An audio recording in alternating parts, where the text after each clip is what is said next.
चलिए question number 16 देखते हैं। इन triangle P Q are the measures of angle P and angle Q R equal and measurement of angle P Q are is 70 degree. Okay, एक triangle दिया आपको P Q are, ठीक है, ये आपको एक ट्राइंगल मिला है।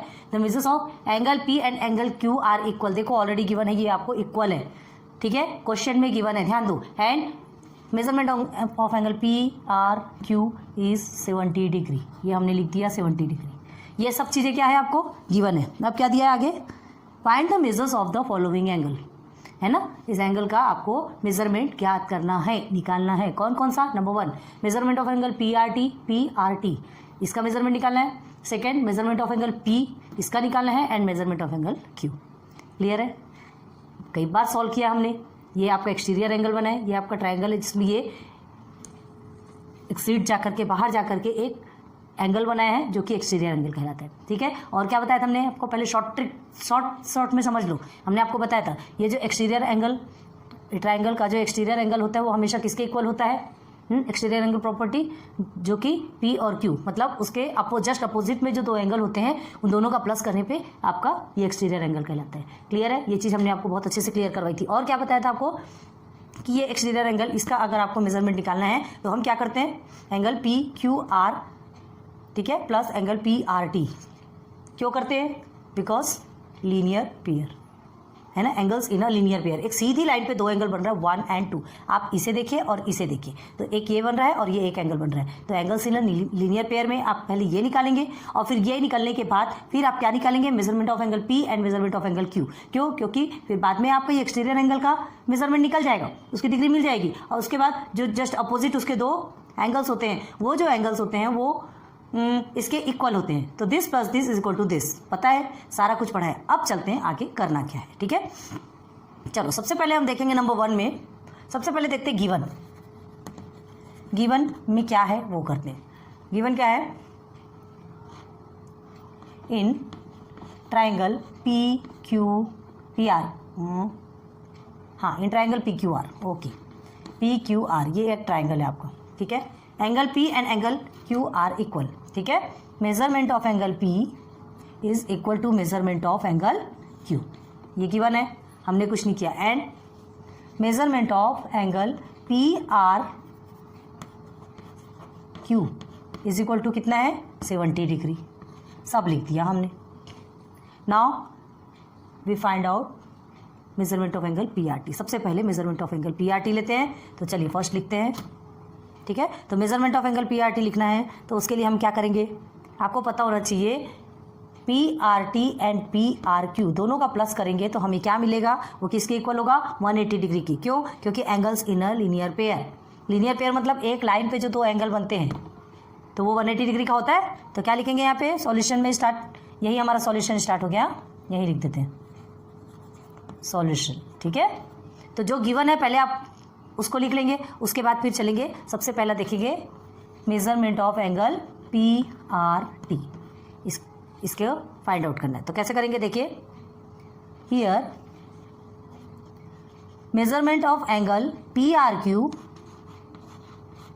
ठीक है, P R Q plus P R T, चलो, plus measurement of angle P R T is equal to क्या होना चाहिए, 180 डिग्री, 180 डिग्री होगा। क्यों, ब्रैकेट में आप लिखेंगे angles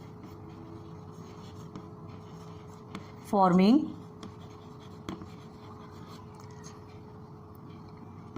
in a linear pair, forming a linear pair, है ना,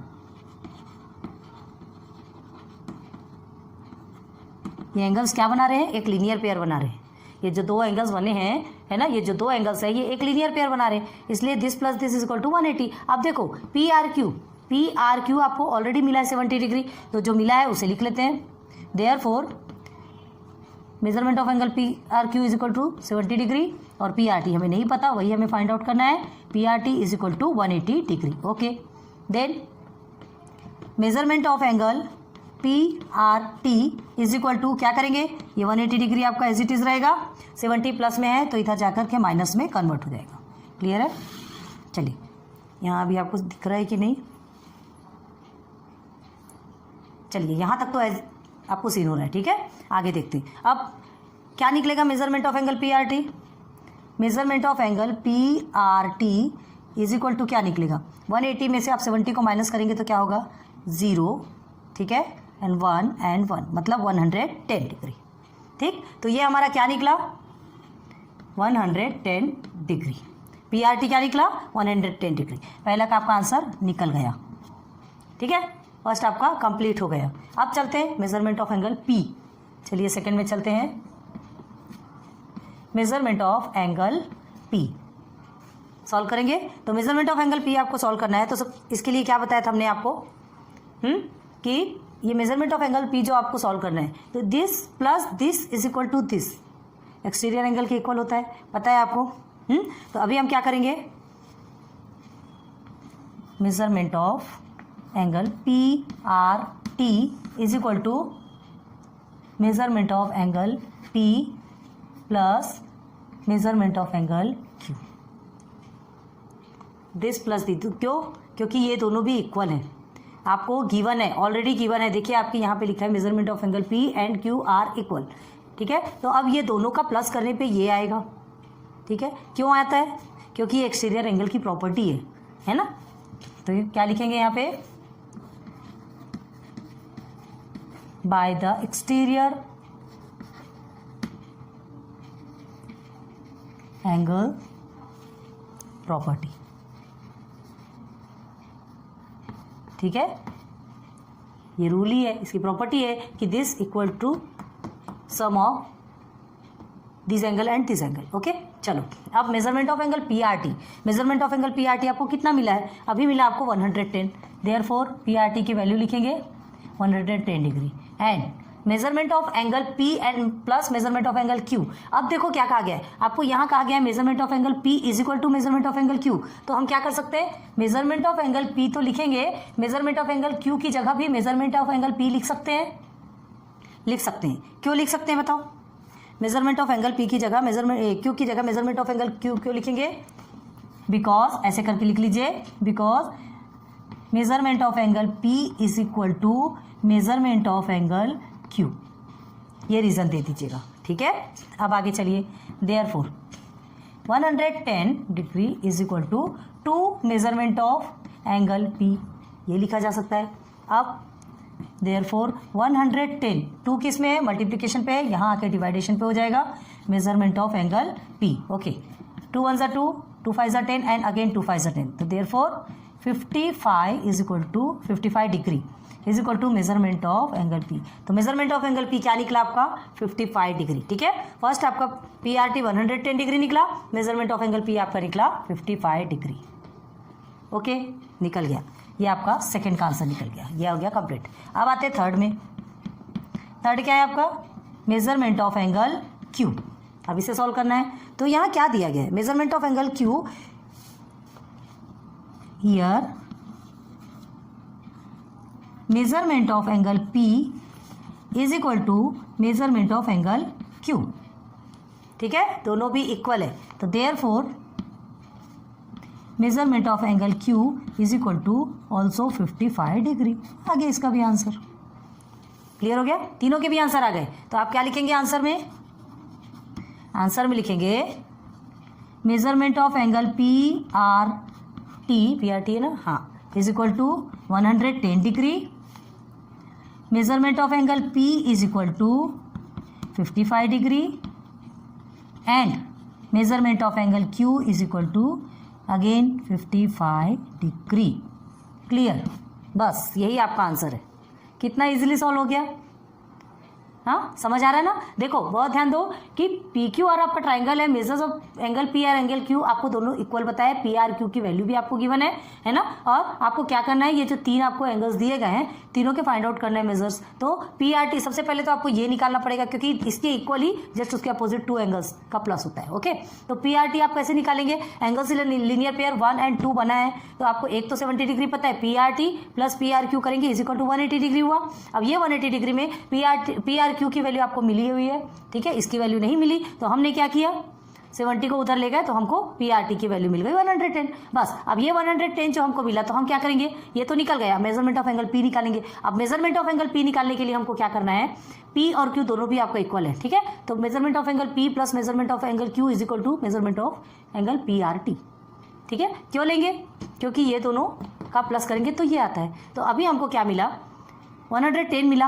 अब measurement of angle P plus measurement of angle Q है, तो लेकिन हमने क्या लिखा, measurement of angle P is equal plus measurement of angle P। Double से क्यों लिखा, क्योंकि ये जो Q है वो P के बराबर है, हमने यहीं पे देखा। तो हम इसको भी क्या लिख सकते हैं, इसको भी क्या लिख सकते हैं, मेजरमेंट ऑफ एंगल P। अगर आपको क्या लिखना है, अगर आप यहाँ मेजरमेंट ऑफ एंगल Q, अगर आपको Q निकालना है तो मेजरमेंट ऑफ एंगल Q लिख लो 2 टाइम्स, क्लियर है। या तो आपको मेजरमेंट ऑफ एंगल Q लिख लो, बाद में मेजरमेंट ऑफ एंगल P निकाल लो, दोनों भी सेम ही निकलना है because both are same. Okay, बस ये 55 निकल गया। यहाँ पे भी आपने बता दिया कि दोनों इक्वल है तो दोनों का आंसर भी सेम होगा। हो गया क्लियर। और कुछ बताने की जरूरत है, तीनों भी हमने सेपरेट आपको सॉल्व करके दिखाया है। कहीं आपको ऐसे सेपरेट सॉल्व करके नहीं, सब वहीं पर खिचड़ी पक जाएगी और आपको समझ में नहीं आएगा। सो प्लीज़ ये इस तरह से सिस्टमेटिक तरीके से लिखिए, यही हमने आपको जो बताया यही आपके टेक्स्ट में भी लिखिएगा। क्लियर है। कमेंट सेक्शन पे बताइए कैसा लग रहा है, आपको समझ में आ रहा है या नहीं। जल्दी से नोट डाउन करो। नाउ आ जाइए क्वेश्चन नंबर 17, सिंप्लीफाई। ठीक है, ये तो आपने बहुत अच्छे से पढ़ा है, बहुत इजी है, हम डायरेक्ट करेंगे, आप देखते जाइए। 5⁴ मल्टीप्लाई बाय 5�3। पहले आप क्वेश्चन फिर से लिखिएगा, उसके बाद सॉल्व करें। मल्टीप्लिकेशन है तो मतलब इंडेक्स का हमेशा क्या किया जाता है, बताया था हमने। मल्टीप्लिकेशन है तो इंडेक्स का प्लस होता है, एंड डिवाइडेशन होता है तो इंडेक्स का माइनस होता है। ये चीज़ बताई थी, बस वही है यहाँ पे, करते चलते हैं। देखिए क्या करना है।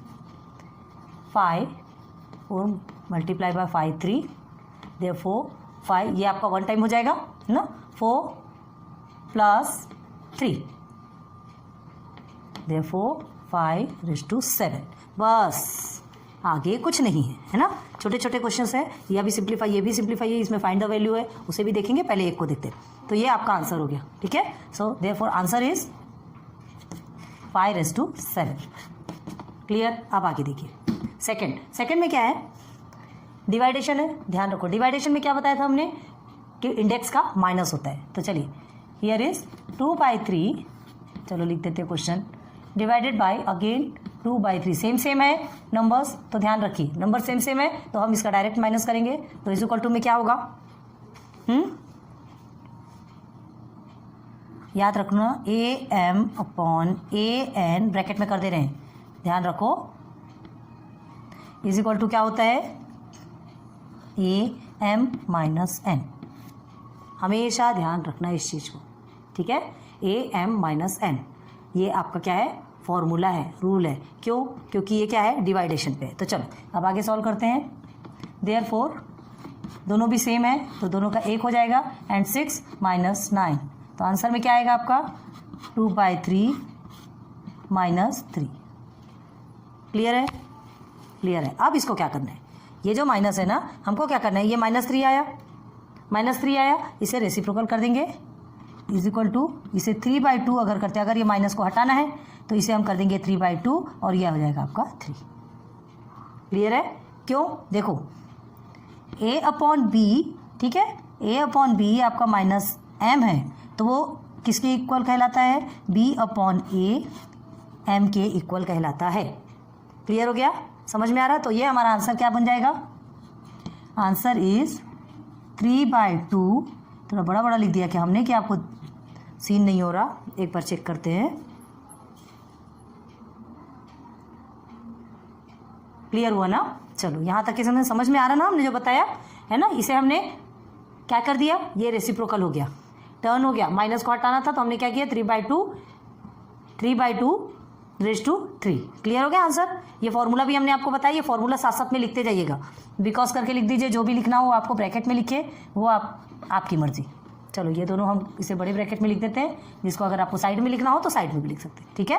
और थोड़े छोटे इसमें बताइए ताकि आपको अच्छे से समझ में आते हैं। चलो अब ये यहाँ देखिए, ये दोनों भी सेम है, मल्टीप्लिकेशन है तो इंडेक्स का क्या होता है, ऑलवेज प्लस होता है। चलो 7/2, ओके, 8 मल्टीप्लाई बाई 7/2⁻⁻⁶। अब हमको क्या करना है, प्लस करना है। तो ये 7/2 तो आपका 1 टाइम हो जाएगा। अब 8 प्लस, किसको प्लस करना है, -6 को प्लस करना है, यहाँ पे ध्यान देना। तो अब देखो क्या करोगे आप, 7/2, इनसे कोई मतलब नहीं है आपको, इससे मतलब। अब देखो प्लस माइनस क्या होता है, माइनस होता है, तो आपका क्या हो जाएगा 8 - 6 हो जाएगा। ठीक है, आप ये सोच रहे होंगे कि मल्टीप्लिकेशन पे माइनस कैसे किए, ये तो ध्यान दो कि हमें जो नंबर्स मिले हैं वो पॉजिटिव में है कि निगेटिव में है। अगर निगेटिव है तो प्लस के साथ में वो क्या होगा, प्लस के साथ में घुल मिल के बराबर नहीं होगा, प्लस के साथ में अगर माइनस जाएगा तो वो माइनस ही में कन्वर्ट हो जाएगा। ठीक है, उसको अपने प्लस में चेंज नहीं करेगा, तो वो क्या हो जाएगा 7/2 रेज़ टू 2। ठीक है, तो यही आपका आंसर क्या आ जाएगा 7/2 रेज़ टू 2। बस यही आपका आंसर है, छोटे छोटे हैं। अब आगे देखिए, यहाँ क्या है आपका 4/5, ठीक है, रेज़ टू 2। अब देखो ये 5/4 दिया है, 5/4 दिया, हम इसे क्या कर सकते हैं, मल्टीप्लिकेशन करके 4/5 कर सकते हैं। और दूसरी बात क्या करेंगे, जिसके कुछ नहीं होता, जिसके पास कुछ नहीं होता, जिसका इंडेक्स कुछ नहीं होता, उसके इंडेक्स में ऑलवेज 1 होता है। ये चीज़ आपको पता है ना। तो चलो अब आगे बढ़ते हैं। Therefore 4/5 raise to 2 + 1, therefore 4/5 raise to 3। Therefore answer is 4/5 raise to 3। बस हो गया। ये क्वेश्चन आंसर बहुत सिंपल है, इसको हम ज़्यादा नहीं समझाएंगे क्योंकि बेसिक में तो हमने इतना ज़्यादा क्लियर करवा दिया था कि ये चीज़ें ज़्यादा बताने की ज़रूरत ही नहीं है। ठीक है, नोट डाउन कीजिए जल्दी से।